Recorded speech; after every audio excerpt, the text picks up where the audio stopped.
Imagine this with me. You're at a party. As you're enjoying yourself accordingly, someone there claims themselves to be a magician. Naturally, this grabs every single person's attention, including your own, as you'd all like some more information to be disclosed regarding this revelation. They hype up a specific trick that sounds relatively intriguing. However, when the time comes for them to execute said trick, they ask for the time of the performance to be pushed back a bit. Out of respect and courtesy, you give them their time needed. It's only fair. So, you kill the void with some conversation with others until eventually it is now really time to see what this trick is all about. Except it's not.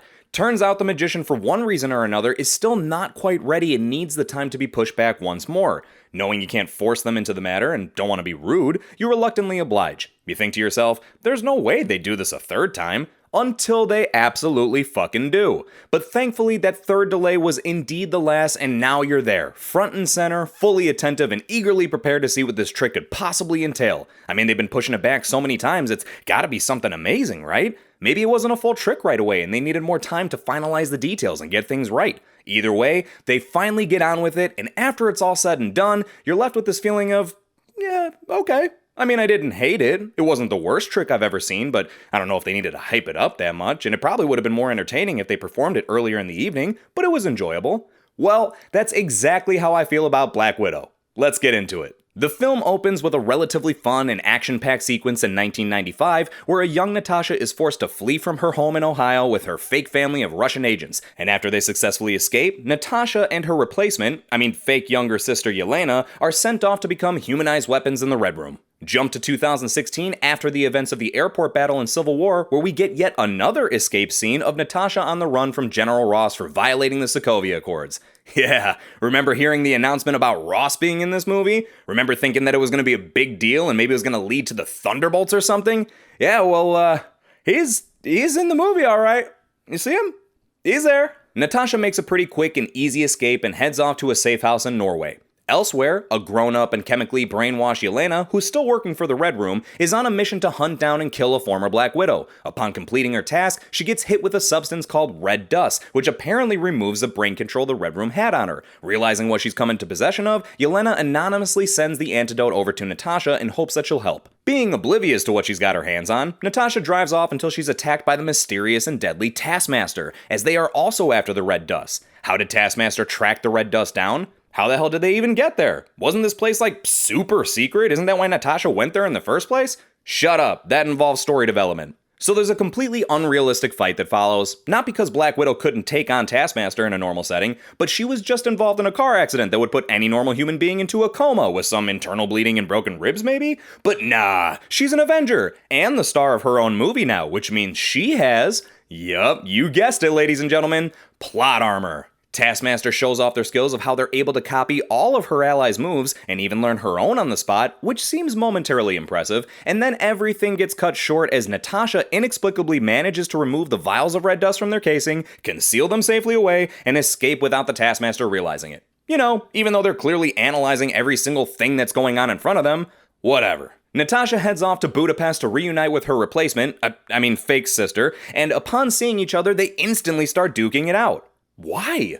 They clearly have no intention of inflicting any harm on one another. They're basically having a conversation while fighting. It just literally seems like they wanted to add another action sequence in because it was too long since the last one? I don't know. Anyway, Natasha finds out that Dreykov, the evil bastard running the Red Room, is still alive, even though she swears she killed him and his young daughter by detonating a building both were in years ago, which is apparently an act that has haunted her since. What, haven't you murdered a shit ton of people? So Taskmaster pops up out of nowhere, and the fake sisters once again get away scratch-free. They get themselves a helicopter and decide it's time to break fake dad out of jail so he can lead them to Dreykov, which they promptly do. For absolutely no fucking reason apparently, because he doesn't know where Dreykov is. So they all go to find fake mom who's just been straight chilling on a farm, mind-controlling pigs and shit. You know, normal stuff. They all proceed to have an extremely awkward dinner where they argue if they were ever a real family or not, and later on, fake mom gives their location away to Dreykov, whose agents arrive and take them all the way to the Red Room, which we find out is located on a covert aerial base. Well, perfect. That's exactly where they were trying to go, so thanks? By the way, how did the evil mind-controlling douchebag manage to stay hidden from everyone, including S.H.I.E.L.D. and the Avengers, just by having a secret base in the sky? Shut up, that involves story development. Well, just when you think our heroes would be worried about their capture, we discover that they planned it, and Natasha and Fake Mom used the Arya Stark technology to swap faces so they could, actually, there's not really a point in them swapping faces. I mean, Dreykov unveils Natasha's almost instantly, and Fake Mom only used one so she could break everyone out of their cells. Wouldn't it have been easier to just, I don't know, teach Natasha how to hack the jail cells? Alright, well, after an uncomfortable conversation in Dreykov's office where he explains his master plan was to take the one thing the world had the most of, girls. We find out that Taskmaster is actually Dreykov's daughter that Natasha thought she killed as collateral damage in that blown up building all those years ago? Holy fucking shit, man. What an absolute waste of an amazing character. I'm not even gonna get into it. I'll wait until after the breakdown. Then Natasha goes to beat up Dreykov, but it turns out she, as well as any other Black Widow, are unable to harm him because he has a pheromone lock. So if you can smell you can't hurt him. What the fuck?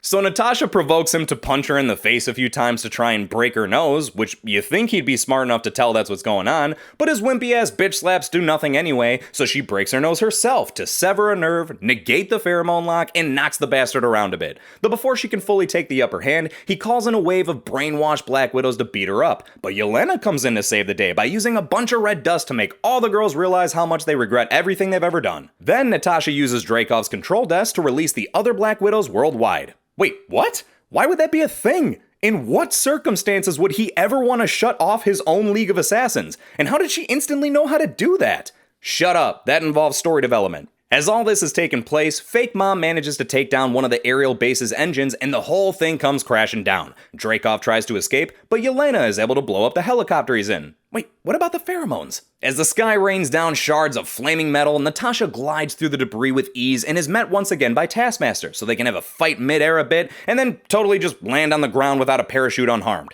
Oh, by the way, Taskmaster, here's some red dust so you could be good now too. The rest of the Widows take off, as well as Natasha's fake family, and Black Widow waits for General Ross and his men to show up because they somehow know what's going on and manage to get there just in time to do nothing. Cut to 2 weeks later. What the? 2 weeks later? How did Natasha get away from Ross? Wouldn't he have totally arrested her for the same shit he was trying to arrest her for earlier? Did she make some sort of deal with him? My god, it's one of my favorite things to say, but this movie's killing me with it, man. Shut up. That involves story development. Anyway, 2 weeks later, a now blonde Natasha gets her hands on a Quinjet to fly off and free the detained Avengers from the raft. Then in a post-credit scene, Yelena is seen mourning Natasha at her grave.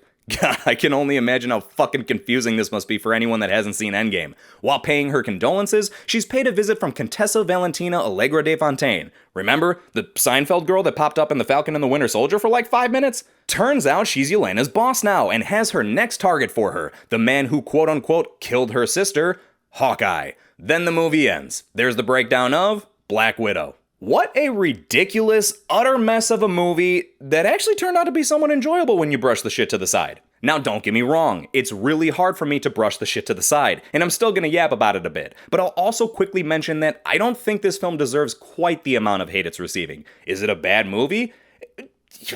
Yeah, but it's also not the worst MCU movie I've ever seen, and it's definitely not like I regret watching it. I know that everybody and their grandmother has already said this, it definitely should have come out a couple years ago. But I don't think it was a mistake for them to put this out. It's clearly just as much of an introduction for Yelena to be the new Black Widow as it is a swan song for Scarlett Johansson, and in that regard, it works pretty well. Florence Pugh does a fantastic job as Yelena. I'm honestly looking forward to seeing more of her, and she's quite easily the most enjoyable performance of the film. Just below her, I would put David Harbour as the Red Guardian. However, can we all just acknowledge the waste of space his character is in this movie? Let me reiterate, he was one of the most enjoyable elements for me. I thought he was hilarious, but unfortunately, that's all he was. As great of an addition as he may have been on screen, you could easily remove his character from this story, and it would have been no different. Scarlett Johansson holds her own once again as the titular character, and it was nice to finally see her get a solo outing, though it is quite bizarre she spontaneously sprouted superpowers for this movie.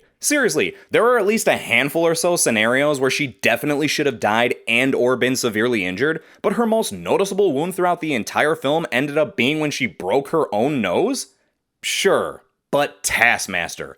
Oh my sweet lord, did they fuck that character up so much. Sadly, it reminds me exactly of what they did to Deadpool in X-Men Origins Wolverine, where he was boiled down to a speechless, emotionless sack of flesh that could fight. In the comics, Tony Masters, aka Taskmaster, was born with photographic reflexes, which in turn allowed him to replicate just about anything he watched someone do. Over the years, he's had countless run-ins with different members of the Avengers and consistently been able to hold his own even if he's not always considered to be the victor in the end. So, to see that character turn into this is just sad, honestly. This was one hell of a missed opportunity here. It would have been completely sensible to introduce Taskmaster into a story like this. But I'm sorry, I have a hard time even considering this to be Taskmaster. I have nothing against putting a spin on an established character, but this was the most thoughtless, uncreative, and wasteful way of doing it. Bottom line is, they didn't need to use a much-loved and distinguished villain from the comics as nothing more than a facade for a character that no one gives a shit about unless you're one of the characters in this movie. But I digress for now, and will say I am curious to see what follows after this, and I'm even more curious to hear all of your thoughts on this movie. Did you love it, or did you find it to be a severe disappointment? Are you happy or upset that this film didn't end up kicking off Phase 4 of the MCU? And where do you think we'll see Yelena next? My guess would be the Hawkeye show, since she's hunting him down. Let me know all of your thoughts and opinions down in the comments. Like the video if you enjoyed the content, subscribe if you haven't already, and I'll catch you at the next review.